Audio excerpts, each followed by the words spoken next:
Hello दोस्तों, स्वागत है आप सभी का हमारे यूट्यूब चैनल स्टडी मित्र में। तो हम सभी जो है बिहार बीपीएससी शिक्षक भर्ती परीक्षा की तैयारी कर रहे हैं। तो हम लोग जो है बिहार बोर्ड की क्लास 6 की बुक यानी इतिहास की जो किताब है उसको देखना शुरू कर दिए हैं, उसका अध्ययन करना शुरू कर दिए हैं। तो अभी तक हम लोगों ने 2 अध्याय को देखा था, तो आज हम लोग तीसरे अध्याय को देखने वाले हैं। हालांकि मैं थोड़ी लेट हूँ तो उसके लिए मैं माफ़ी चाहती हूँ, तो लेकिन अब जो है आपकी वीडियो रेगुलर आएगी, ठीक है। तो जो लोग भी पहले का वीडियो नहीं देखे हैं तो उसको देख लें, क्योंकि जब आप खुद से पढ़ते हैं प्लस वीडियो भी देखते हैं तो आपकी जो भी थोड़ी बहुत डाउट रहती है वो क्लियर हो जाती है और अच्छे से आप समझ पाते हैं कि इसमें क्या विशेष बातें हैं, क्वेश्चन आपके कहाँ से बनते हैं, ये भी आपको समझ में आ जाएगा, ठीक है। तो आज का टॉपिक जो है हमारा वह है प्रारंभिक समाज। इसको हम लोग देखने वाले हैं। प्रारंभिक समाज से क्या तात्पर्य है? प्रारंभिक समाज से तात्पर्य है आरंभ का समाज, यानी शुरुआती समाज हमारा कैसा था, इसको हम लोग जानने वाले हैं इस टॉपिक में। तो रितेश और प्रकाश आपस में बातें कर रहे थे। रितेश, प्रकाश, यह बताओ मानव इस धरती पे कैसे आए? प्रकाश, मेरे मम्मी पापा कहते हैं कि हम सभी ईश्वर की संतान हैं और उसी ने हमें धरती पे भेजा है। रितेश, लेकिन मैंने तो कल के अखबार में पढ़ा था कि इस धरती पे जीवन की उत्पत्ति सर्वप्रथम समुद्र से हुई और फिर छोटे जीव से बड़े जीवों का विकास हुआ, जिसमें मानव भी है। प्रकाश, तब हमारे पूर्वज कौन थे, देखने में कैसे लगते थे और मानव का प्रारंभिक जीवन कैसा था? तो मनुष्य जिस तरह आज रहता है उससे तो आप परिचित हैं, बिल्कुल परिचित हैं हम सभी। आज हम अपने आसपास देखते हैं कि मनुष्य कैसे रहते हैं और किस प्रकार का समाज है, ठीक है। लेकिन क्या आपने कभी सोचा कि हमारे पूर्वज हजारों वर्ष पहले कैसे रहते थे? उस समय दुनिया भर में कहीं भी खेती नहीं होती थी। पहले का जो समय था ना, पहले का जो दुनिया थी उसमें क्या थी, खेती नहीं होती थी, ना कहीं गांव था ना कहीं शहर था। जैसा कि आज हम देखते हैं गांव शहर खेती वेती सब देखते हैं, लेकिन उस समय यानी हजारों साल पहले ये सब कुछ भी नहीं था। आज से 150 साल पहले तक लोगों का मानना था कि पृथ्वी पर आरंभ से ही जीवन था, यानी 150 साल से भी पहले लोग मानते थे कि पृथ्वी पर जीवन जो है आरंभ से ही था, ठीक है। पेड़ पौधे और मनुष्य को बनाने वाले कौन थे? ईश्वर थे। लेकिन बाद में वैज्ञानिकों ने इस बात की खोज की कि पृथ्वी पर करोड़ों वर्ष पहले जीवन की उत्पत्ति हुई और उसका धीरे धीरे स्वरूप क्या हुआ, बदलता रहा। कहा जाता है कि मनुष्य जिस रूप में आज है वह लाखों वर्षों के क्रमबद्ध का विकास का परिणाम है। यानी कि वैज्ञानिकों ने इस बात की खोज की कि पृथ्वी पर करोड़ों वर्ष पहले जो जीवन की उत्पत्ति हुई थी उसका स्वरूप क्या हुआ, धीरे धीरे बदलता रहा। और आज जिस रूप में मनुष्य हैं, जिस रूप में हम और आप हैं, वह क्या है, लाखों वर्षों के क्रमबद्ध के विकास का परिणाम है। आपने सुना भी होगा कि पहले जो मनुष्य होते थे वो क्या कहलाते थे, आदि मानव जैसे कहलाते थे, है ना। आदि मानव मतलब क्या कि उनके पूज भी हुआ करते थे, आपने सुना होगा, आपने पढ़ा होगा, ठीक है। तो उसी का स्वरूप क्या हुआ, धीरे धीरे वो बदलता गया, धीरे धीरे बदलकर अभी हम और आप जैसे हैं वैसे ही दिखते हैं। आरंभिक मानव के बारे में जानकारी कैसे मिलती है? हजारों साल पहले जो लोग रहते थे उनके बारे में ठीक ठाक तो नहीं जानते हैं, लेकिन उस समय की बची हुई चीज़ों को देखकर अपनी सूझबूझ के कुछ अनुमान जरूर कर सकते हैं।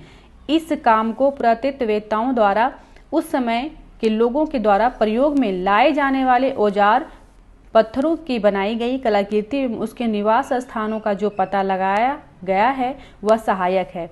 इस विषय में आप पिछले अध्याय में पढ़ चुके हैं, बिल्कुल हम लोग पढ़ चुके हैं कि कैसे पता लगाया जाता है कि उस समय के जो मनुष्य थे, उस समय का जो समाज था किस तरह से रहता था, किस तरह से अपना मतलब जीवन यापन करता था, कहाँ रहता था, ठीक है ना। क्योंकि आपने पढ़ा भी था ना कि कहीं से खुदाई जब होती है तो वहाँ से कुछ वस्तुएं निकलती हैं, चाहे वो कोई भी वस्तुएं हों, जैसे कि बर्तन हो गए, सिक्के हो गए, ईंटें हो गए, तो उनसे ही अनुमान लगाया जाता है कि उस समय ऐसी वस्तुएं इस्तेमाल में लाई जाती थी। उस समय के लोगों की जीवन शैली को जानने के लिए आज भी उसी माहौल में रह रहे शिकारी समाज के लोगों का विद्वानों ने अध्ययन किया है। आज भी दुनिया के कई जगहों में शिकारी समाज लोग रहते हैं। भारत में केरल, आंध्र प्रदेश, मध्य प्रदेश तथा झारखंड आदि प्रदेशों में ऐसे लोग रहते हैं। तो यहाँ से आपका एक इम्पोर्टेंट क्वेश्चन बन जाता है कि शिकारी समाज भारत में कहाँ कहाँ रहते हैं? तो केरल में रहते हैं, आंध्र प्रदेश में रहते हैं, मध्य प्रदेश तथा झारखंड में रहते हैं, ठीक है। ये इम्पोर्टेंट है आपके लिए। भारत में आरंभिक मानव कहाँ रहते थे? भारत में पुरातत्ववेत्ताओं को अतीत की कई मानव बस्तियां मिली हैं। दिए गए मानचित्र में त्रिकोण वाले स्थान वही हैं। तो दिए गए मानचित्र में जितने भी त्रिकोण वाले स्थान आपको दिख रहे हैं ये क्या है, वही हैं। ठीक है। इन सभी स्थलों से शिकारी मानव के कई निशान मिले हैं, जैसे कि पत्थर के औजार, गुफाओं पे बने चित्र और जानवरों तथा लोगों की हड्डियां। गुफा ही उनका बसेरा था। मध्य प्रदेश में भीमबेटका, बुढ़नी, पंचमढ़ी, भेड़ाघाट और महेश्वर उन स्थानों का उदाहरण है। कई पुरास्थल नदियों और झीलों के किनारे भी पाए गए हैं।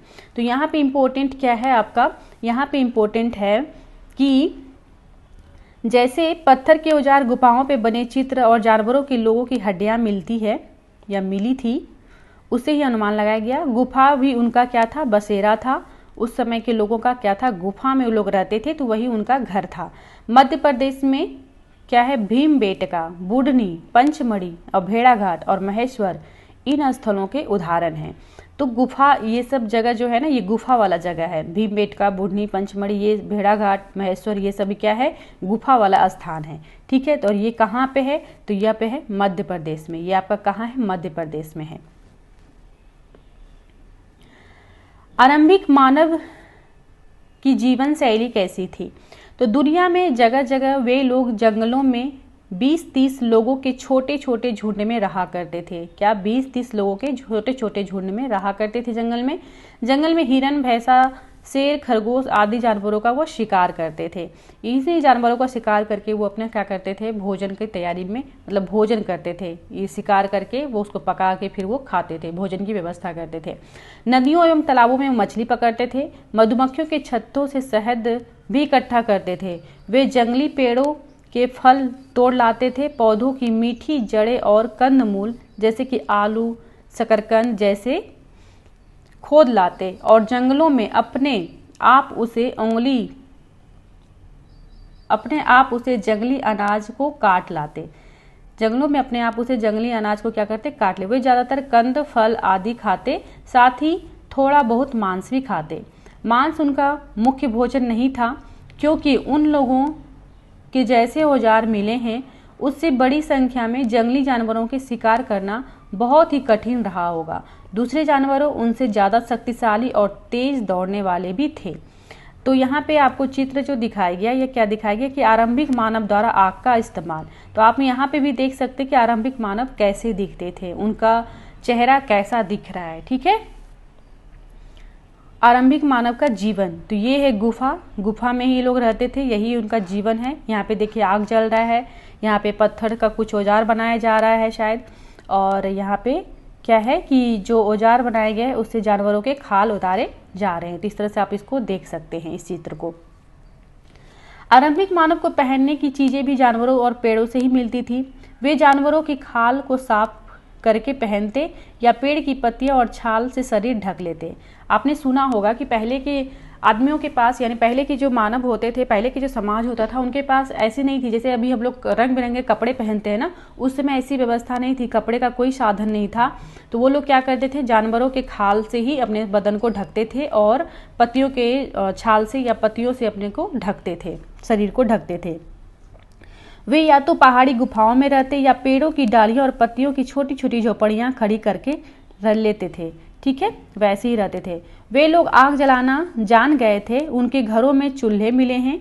उससे पता चलता है कि नियमित रूप से आग का इस्तेमाल करते थे। लोगों के झुंड में महिलाएं और बच्चे भी रहते थे। पुरुष शिकारी के लिए जाते, जबकि महिलाएं क्या करती थी, पुरुष जो है शिकार के लिए जाते थे। ये आपसे पूछा जा सकता है कि उस समय जो समाज था तो पुरुष कौन सा कार्य करते थे। तो पुरुष जो है ये शिकार करने, मतलब भोजन की व्यवस्था कौन कौन करते थे, तो पुरुष शिकार करके भोजन की व्यवस्था करते थे और महिलाएं क्या करती थी, कंदमूल, फल व अन्य जंगली अनाज को इकट्ठा करती थी। समूह के लोग बच्चों का खास ख्याल रखते थे। बांट कर खाना, तो आरंभिक समाज जो था उस समय बांट कर भी खाना खाते थे, इसको हम लोग देख रहे हैं अभी। आरंभिक लोग साथ साथ शिकार करते थे, क्योंकि अकेले जानवरों को मारना कठिन होता था, इसलिए वे साथ साथ क्या करते थे, शिकार करते थे। भोजन लोगों द्वारा समूह में भी इकट्ठा किया जाता था और उसे सब लोगों में मिल बांट कर खाते थे। बहुत जरूरी था, क्योंकि जंगल से क्या मिलेगा इसका पक्का भरोसा तो नहीं होता था उस समय लोगों के कई समूह अलग अलग क्षेत्रों में रहते थे। उनके बीच में शिकार और भोजन प्राप्ति के लिए छोटी छोटी लड़ाइयाँ भी होती थी। जैसे समूह में ऐसे भी होता है कि सभी लोग जब मिलकर भोजन इकट्ठा करते थे तो छोटी मोटी लड़ाइयाँ भी होती थी, ठीक है। और मुख्य काम भोजन इकट्ठा करना था। नहीं, कुल मिलाकर उस समय शिकार के लोगों का जीवन बहुत ही आराम से बीतता होगा, ऐसा अनुमान लगाया जाता है कि आराम से बीतता होगा, क्योंकि वो शिकार करते थे या फिर जंगल जाते थे, वहाँ से कुछ खाने की व्यवस्था करते थे, सब लोग मिल के करते थे खाने की व्यवस्था। तो क्योंकि महिलाएं भी जाती थी कंदमूल लाने के लिए, पुरुष भी जाते थे शिकार करने के लिए, और सब मिलजुल कर करते थे, तो और फिर मिलजुल कर बांट कर खाते थे। तो यही ज़्यादातर वहाँ पे उस समय ऐसा, जैसे आज के समय में भाग दौड़ देखते हैं, आज के समय में देखते हैं लोगों को काम करने के लिए, पैसे के लिए कितनी मेहनत करनी पड़ती है, तो उस समय ऐसा कुछ नहीं था, बस भोजन के लिए वो लोग शिकार उकार करते थे। और ऐसा अनुमान लगाया जाता है कि उस समय के लोगों का जीवन जो है बहुत ही आराम से बीतता होगा, क्योंकि मुख्य काम इनका क्या था, भोजन इकट्ठा करना था, जो जंगल से प्राप्त हो जाता था, और इसके लिए उन्हें बहुत अधिक परिश्रम भी नहीं करना पड़ता था। आरंभिक मानव के जीवन का महत्वपूर्ण पक्ष इधर उधर क्या था, घूमना था। एक समूह में रहने वाले आरंभिक मानव एक सीमित क्षेत्र के भीतर घूमते फिरते रहते थे। यह दायरा उनके निवास स्थल के चारों दिशाओं होता था, ठीक है। ये लोग छोटे छोटे समूह में बांटकर चारों दिशाओं जाते। इसके पीछे एक निश्चित वजह होती थी, जैसे कि एक खास क्षेत्र में फलों, पौधों और जानवरों की संख्या की उपलब्धता सीमित रहती थी, जिसे वह समाप्त कर देते थे। इसलिए वो क्या करते थे, सभी लोग जो है चारों दिशाओं में बट जाते थे, इधर उधर घूम के खाने की व्यवस्था करते थे। यानी खास क्षेत्र में चारों दिशाओं में बट के, क्योंकि एक जगह जो है उन्हें भोजन अगर मिला भी, तो सब लोग, अगर इतने सारे लोग होते थे, तो अगर सब लोग अगर एक जगह ही पहुंच गए, एक जगह पहुंच के सारे भोजन को इकट्ठा कर लिए, तो फिर वहाँ से तो ख़त्म हो ही जाएगा। इसलिए चारों दिशाओं में वो घूमकर भोजन की तलाश में घूमते रहते थे। अतः भोजन की तलाश में वे इधर उधर घूमते थे। वे जानवरों का शिकार करने के लिए क्रम में उनके पीछे पीछे चल जाते थे। उन लोगों को पेड़ पौधों में फल फूल आने का मौसम पता था। यानी कि उस समय के लोगों को ना ये अच्छी तरह से मालूम था, क्योंकि वे जंगल गुफाओं में ही रहते थे ना, तो उन्हें पता था अच्छे से कि किस पेड़ में पौधे में फल फूल आना है या आएगा। इसलिए लोग उनकी तलाश में उपयुक्त मौसम के अनुसार दूसरे क्षेत्रों में घूमते रहते थे।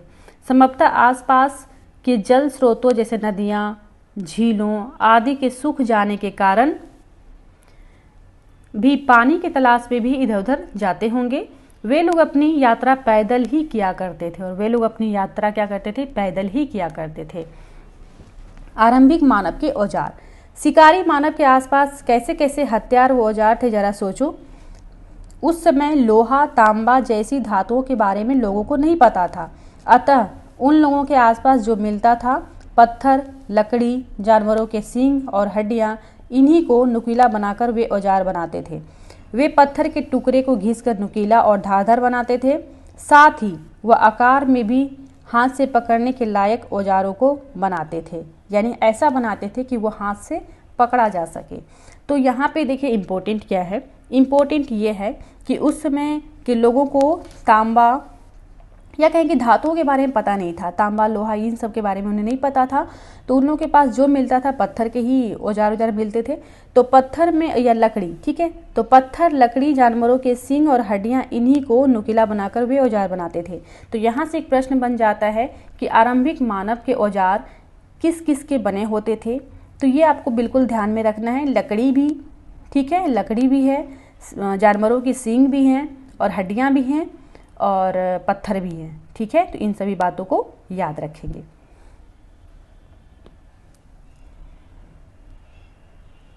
धीरे धीरे वे इस कला में माहिर होते गए और पत्थर की बारीकी औजार बनाने लगे। वे पत्थरों के छोटे और बारीकी टुकड़ों से किसी लकड़ी के हत्थे पे लगा कर तेज औजार का काम लेते थे। उस समय औजार बनाने के लिए अलग से कोई कारीगरी नहीं था।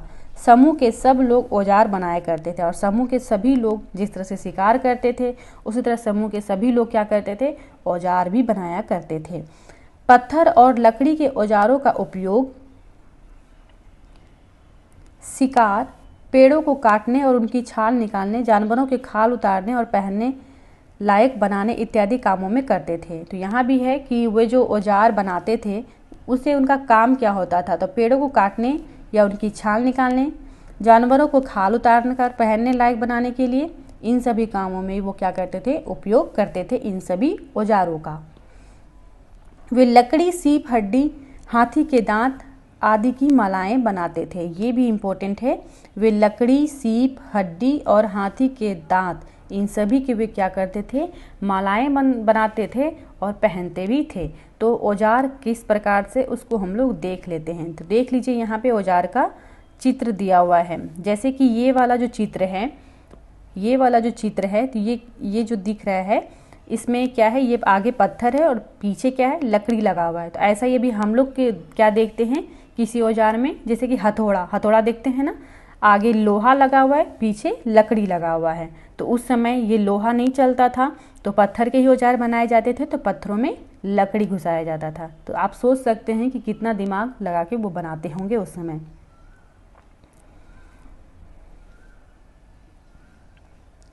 चित्र और नाच।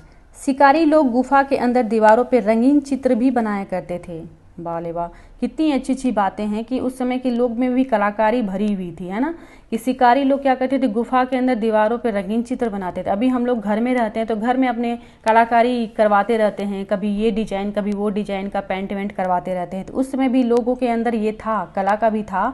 तो कला क्या करते थे, शिकारी लोग गुफा के अंदर, गुफा ही उनका घर था, तो गुफा के अंदर दीवारों पे वो क्या करते थे, रंगीन चित्र बनाया करते थे। वे रंगीन पत्थरों को घीस कर रंग तैयार करते थे। अभी तो अलग अलग तरह के रंग मिले हुए हैं, पता नहीं किस किस का केमिकल मिला के बनाया जाता है, लेकिन उस समय के लोग क्या करते थे, पत्थरों को घीस कर रंग तैयार करते थे। आप सोचिए जरा कि पत्थरों को घस कर रंग तैयार कैसे हो सकता है ना। और बांस के ब्रुश यानी बांस के ब्रश से चट्टानों पे चित्र बनाते थे। मतलब उस समय के लोगों के पास सच में सुविधा ना होते हुए भी बहुत कुछ उन लोगों ने अपने हाथ से आविष्कार किया था। जैसे कि रंग बनाया, औजार बनाया, बहुत कुछ उन लोगों ने खुद से वो करते थे, हाथ से। बांस के ब्रश से चट्टानों पे चित्र बनाते थे। इन लोगों के द्वारा बनाए गए चित्र भीमबेटका की गुफाओं में पाया जाता है। तो भीमबेटका की गुफाओं में पाया जाता है, ठीक है। तो यहाँ से आपका एक क्वेश्चन बन जाएगा कि आरंभिक समाज जो था वो चित्र बनाते थे। तो चित्र जो बनाते थे कहाँ बनाते थे, गुफा के अंदर दीवार पे रंगीन चित्र बनाते थे। और रंगीन चित्र जो बनाते थे वो किसका बना होता था, वो रंग कहाँ से बनाते थे, तो रंगीन पत्थरों को क्या करते थे, वो घीस कर रंग तैयार करते थे। और ब्रश किस प्रकार का इस्तेमाल करते थे, तो बांस के ब्रश इस्तेमाल करते थे, ठीक है। और इन लोगों के द्वारा बनाए गए चित्र कहाँ मिलता है, किस गुफा में पाया जाता है, तो भीमबेटका गुफा में, जो कि कहाँ है, अभी हमने देखा था मध्य प्रदेश में, है ना, भीमबेटका में। यह चित्र ज्यादातर पशुओं और बैल जैसे गाय, भैंस, हिरन इत्यादि के होते थे। ये जो चित्र वो बनाते थे क्या होता था, ज्यादातर उसमें पशुओं जैसे भैंस, बैल, गाय, हिरन यही सब होता था, ठीक है। तो इसको भी आप ध्यान में रखेंगे। चित्रों में किसके चित्र बनाते थे वो, तो ज़्यादातर पशुओं के। जैसे कौन कौन से पशु होते थे, बैल होते थे, गाय होते थे, भैंस होते थे और हिरन होते थे, ठीक है। चित्रों को बनाने के अलावा उनके जीवन में एक और महत्वपूर्ण चीज था, नाच। नाच भी उनके जीवन में बहुत ही महत्वपूर्ण था। और वे सब मिलकर देर रात तक नाचते थे। और वे सब मिलकर क्या करते थे, देर रात तक नाचते थे। तो अब यहाँ पे देखिए, ये जो आरंभिक मानव के द्वारा बनाए गए चित्र, यही चित्र है जो वे अपने गुफाओं की दीवारों में बनाते थे, रंगीन पत्थरों को घिसकर। और ब्रश किसका इस्तेमाल करते थे, तो बांस का ब्रश इस्तेमाल करते थे। यही चित्र है, देख लीजिए, जिसमें कि बैल भी दिख रहा है, ये बैल है, ये हिरन है ना। तो यही सब चित्र है।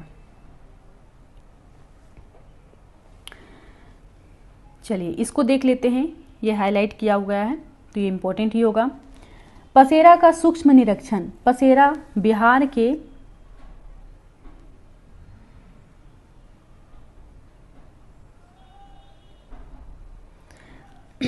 पेसरा का सूक्ष्म निरीक्षण, पेसरा है, पसेरा मैंने बोल दिया।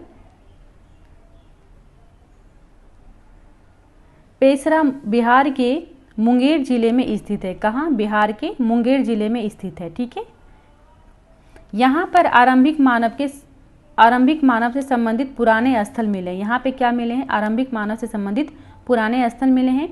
यहाँ से यूरोप यानी कि फ्रांस में पाए जाने वाले आरंभिक मानव के औजारों की तरह भी औजार मिले हैं। पेसरा संभवतः आवास और निर्माण स्थल था। तो ठीक है, तो बिहार के मुंगेर जिले में है ये क्या? पेसरा बिहार के मुंगेर जिले में स्थित है। यहाँ पे क्या मिला था? तो यहाँ पे मिला था आरंभिक मानव से संबंधित पुराने स्थल, जो कि यूरोप फ्रांस में पाए जाने वाले आरंभिक मानव के औजारों की तरह औजार मिले हैं। ठीक है, तो यहाँ से भी आपके क्वेश्चन बनने के चांसेस हैं। नाम और तिथियाँ। नवपाषाण कालीन हड्डियों के औजार, ये देखिए आप, हड्डियों के औजार, ये हैं हड्डियों के औजार बने हुए हैं। नवपाषाण कालीन पत्थरों के औजार, ये पत्थरों के औजार बने हुए हैं। जिस काल में मानव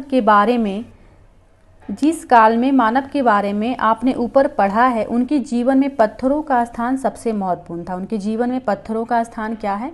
सबसे महत्वपूर्ण था। आपने देखा कि पत्थर की गुफा, उसके औजार, उसी के आभूषण का वो प्रयोग करते थे। ठीक है, इसलिए कहा जा सकता है कि उनके जीवन में पत्थरों का स्थान बहुत ही महत्वपूर्ण था।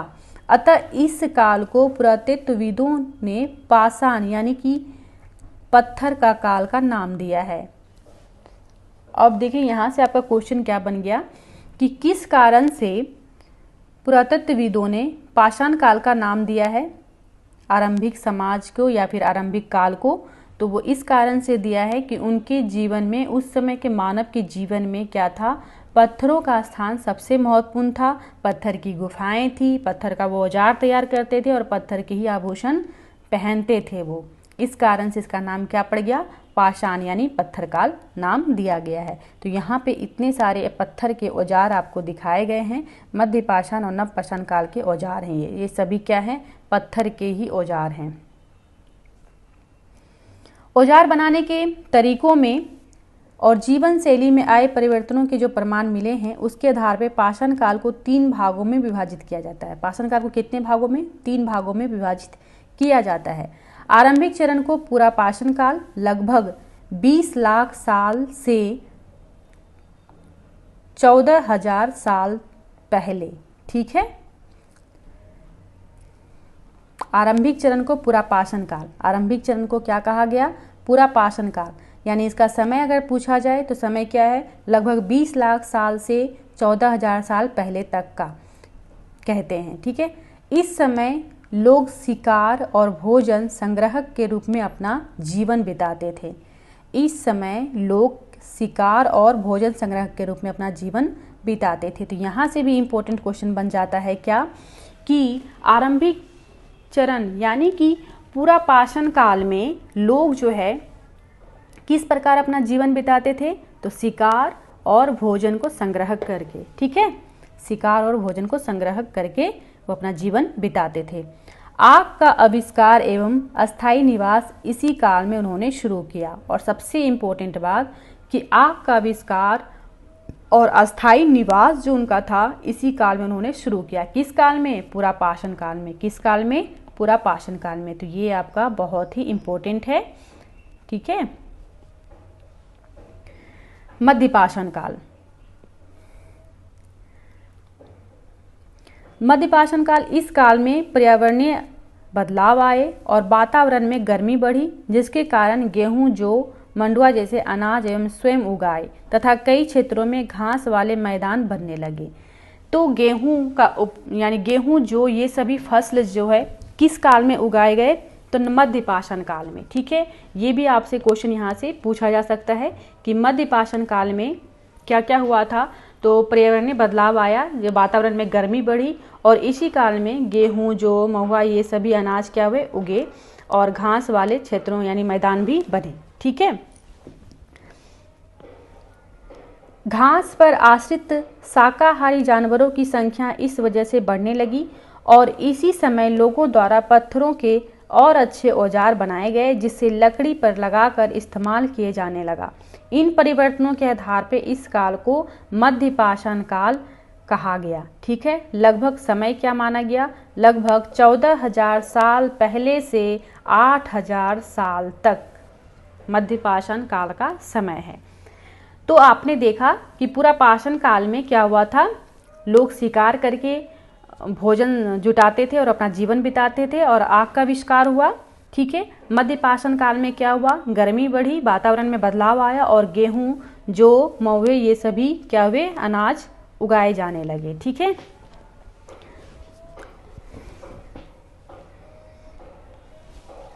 आगे है, आगे क्या है, पाषाण काल का अंतिम चरण नव पाषाण काल युग के नाम से जाना जाता है। पाषाण काल का अंतिम चरण क्या है, नव पाषाण काल युग के नाम से जाना जाता है। इस युग में मानव के जीवन के, उनके रहन सहन और कला कौशल में बड़ा बदलाव आया और आप इसके विषय में अगले अध्याय में पढ़ेंगे। इसका काल लगभग यानी 8,000 साल से 3,000 साल तक है। ठीक है, तो आपने देखा, क्या देखा आपने देखा कि जो भी औजार मिले थे, जीवन शैली का प्रमाण मिला था, उसके आधार पे इस काल को यानी पाषाण काल को यानी पत्थर काल को 3 भागों में विभाजित किया गया। आरंभिक काल, जिसे कि पूरा पाषाण काल कहा गया, इसमें क्या हुआ था, लोगों ने शिकार करके भोजन जुटाकर अपना जीवन बिताते थे और आग का आविष्कार हुआ था। ठीक है, मैं बार बार रिपीट कर रही हूँ ताकि बातें आपको अच्छे से समझ में आ जाए। और मध्य पाषाण काल में क्या हुआ था, गर्मी बढ़ी, वातावरण में बदलाव आया, गेहूं, जौ, महुए, अनाज इस काल में ही उगाया गया। और इसका समय आपको बिल्कुल ध्यान में रखना है, समय भी पूछा जा सकता है तो समय भी ध्यान में रखना है। ठीक है, वैसे इससे जो भी संबंधित क्वेश्चन बनेंगे तो वो क्वेश्चन भी आप लोगों के लिए आने वाला है बहुत जल्दी। तो क्वेश्चन बनने में थोड़ा टाइम लगता है, धीरे धीरे क्वेश्चन बन रहा है तो आप लोगों के लिए क्वेश्चन भी आएगा। तो पूरा पाषाण काल, मध्य पाषाण काल और नव पाषाण काल, यही 3 कालों में विभाजित किया गया। तो कल के क्लास में हम लोग पढ़ेंगे और भी अगले अध्याय को देखेंगे। तो आपको ये हमारा वीडियो कैसा लगा? अगर अच्छा लगा होगा तो लाइक ज़रूर करेंगे, शेयर ज़रूर करेंगे और अपने दोस्तों को भी ज़रूर बताएंगे। ठीक है, और आपको ये हमारी वीडियो कैसी लगती कमेंट में करके ज़रूर बताएंगे। नए बने तो चैनल को सब्सक्राइब कर लेंगे। मिलते हैं अगले वीडियो में, तब तक के लिए धन्यवाद।